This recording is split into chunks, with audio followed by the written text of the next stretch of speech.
কালকে নিউজে দেখলাম এক মহিলা কুকুরের 8টা বাচ্চাকে মেরে ফেলেছে। নাউজুবিল্লাহ বলি না, ছোট্ট ছোট্ট বাচ্চা জন্ম নিয়েছে, এগুলারে বস্তার মধ্যে বেঁধে পুকুরে নিক্ষেপ করে এগুলারে মেরে ফেলছে।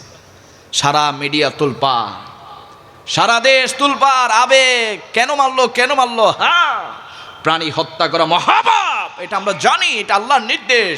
যারা প্রাণী হত্যা করে তাদের কঠিন কঠিন শাস্তি হওয়া দরকার। কিন্তু অবাক হয়ে যায়, কুকুরের বিচার এই দেশে হয়, কুকুরের হত্যাকাণ্ডের বিচারের জন্য মিডিয়া তোলপাড় হয়ে যায়। কিন্তু আমার গাজীপুরের শহীদ রইসুদ্দিন ভাইকে যখন গাছের সাথে বেঁধে ওই বাতিল ফিরকারা হামলা করতে করতে, আঘাত করতে করতে যখন তাকে হত্যা করেছিল, এই দেশের মিডিয়া চুপ ছিল, এই দেশের সরকার চুপ ছিল, তাহলে বোঝা গেল এই দেশে কখনো হক বিচার হতে পারে।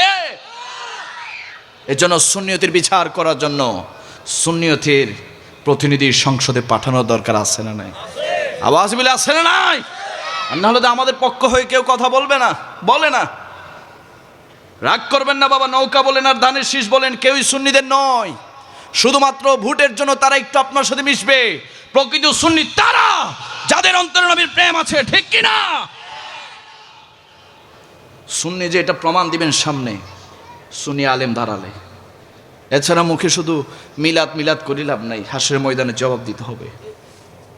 শুধু একটু দাঁড়িয়ে নবীকে সালাম দিবেন আর সুদকুর ঘুষখোরের পিছনে পিছনে ঘুরবেন, এই সালাম নবী কবুল করবে।